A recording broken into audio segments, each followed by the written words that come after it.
Well, hello. This is Park Chop here. I am just watching some highlights of Seahawks and Russell Wilson and a bunch of other different Seattle Seahawk oriented sports. Um, the one thing though that I wanted to point out was a lot of people just saying, keep saying that Russell Wilson's a hack. He's not doing what he should be doing.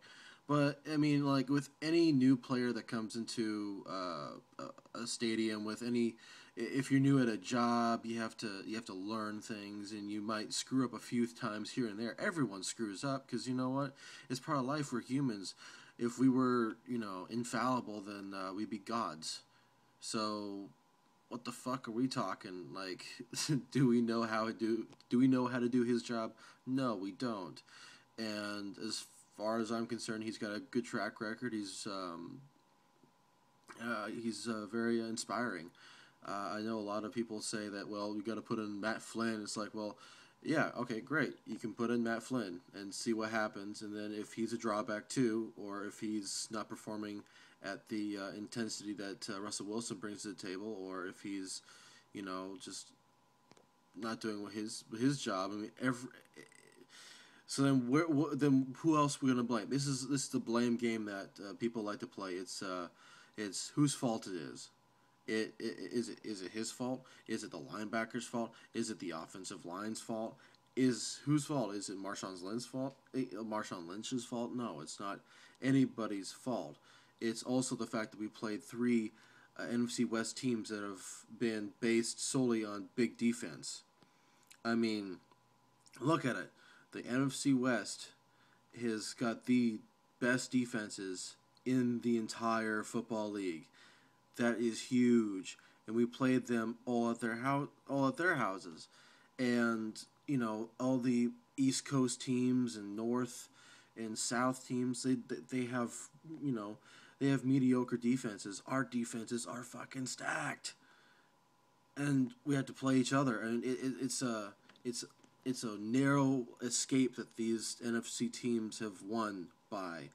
Um, so I mean, and Russell Wilson has done the best that he could as far as getting the ball out there. But there are a few mistakes, like I said, people make them, and not, you know, they're they're they're they're new to a job, and so like any new job, you have to learn it.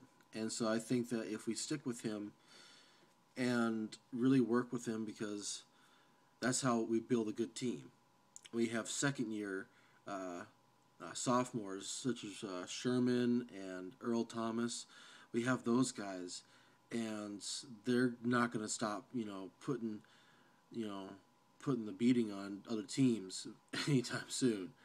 I mean, our defense, if it stays up this way, by this time next year, we're going to have a team that's going to be very hard to beat. So I think everyone in Seattle needs to chill the fuck out and learn, you know what?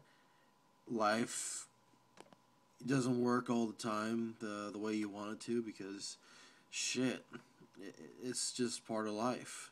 It's part of a team's growing habits, and it's taken Pete Carroll, what, 3 years to get to a record that's over 500. In the first 2 years were not so good, because shit, 7-9. First time here, second year 7-9.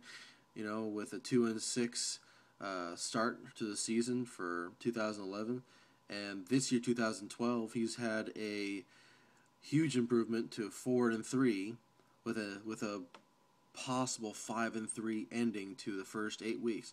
That's huge, and these are teams that we've beaten that are stacked in the offense. These are big teams. So for us to come down on Russell Wilson so hard with a gavel, I think that we need to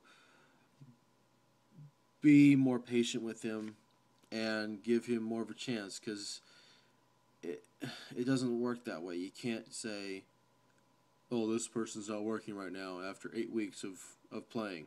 Get him out of here. Put someone else new. It doesn't work like that. You have to work with him. You have to keep him in. Okay?